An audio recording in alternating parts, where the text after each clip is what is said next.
Good morning mga kaidikagimi. Good morning, Doy. Kamusta di ay ka? Makita naman kita sa buong sa may Changi. Ang ginatawag natin rin is bakala. Mabakal naman kita sa kubos. Kaya iparis naman natin sa ating pansit canton nga Indomie. Indomie. Yan ang mga paboritong pagkain namin dito. Pag kami ay tapos na. Pero okay lang. Kasi masarap ang Indomie. Do you believe? Do you trust me? That Indomie is very yummy and delicious, you know? Let's buy the kubos. And I will show you what is kubos if you don't know. I will show you. Hello. Oops. Nakabili na ako, guys. I will show you. Ayan o. Ayan. This is the kubos. Ito yung kapares ng ating Indomie. Bago tayo umuwi, dadaan muna tayo sa laundry shop. Kasi kukuha tayo doon ng ating pinalabahan na kumot. Sana open na siya.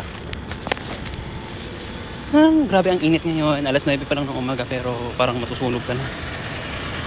Huwag bago ka dito, sabihin mo, oh my god, it's so hot. So. I hope it's open.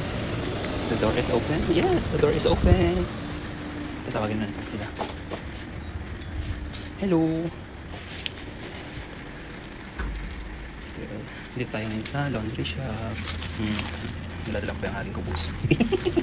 Hi. Hello. I will take. Kung bagi ako. Bagi? Sala ako. Sala? Sige. Sala. Okay, no problem. I will come back. Sala. Afternoon, I will try. Ako. Sala. Asar magri wala siya adi mga mushkila. Thank you. Wala pa. Mamaya daw after ng prayer time. So it's okay. Still can wait kasi day off naman tayo today. So wala problema.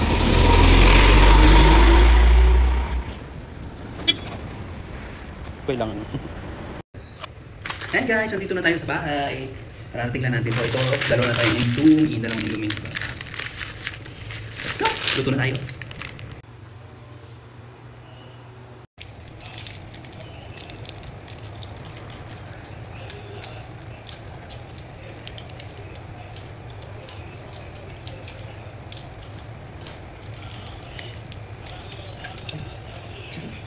Ganito ka din ba? Pag nagluluto ng pansit canton. Unahin mo na yung sauce. So yan na, ready na ating noodles. Nagdala na natin siya ng water for a while. Tapos, ilalagay natin siya dito sa ating plato. Ayan. Pasensya na kayo sa ating lutuan kasi hindi siya maganda. May importante na kakaluto. Tapos ilalagay natin itong seasonings. Tapos, kanyang chili powder.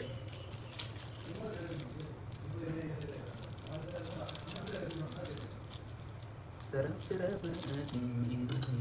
Tapos hahalukan nyo natin ito. Makikita nyo, may mga previous video din ako na nagluluto ng Indomie. Kasi nga, ang Indomie natin, kasi ang pinaka-paborito namin pagkain dito pag wala kami pera.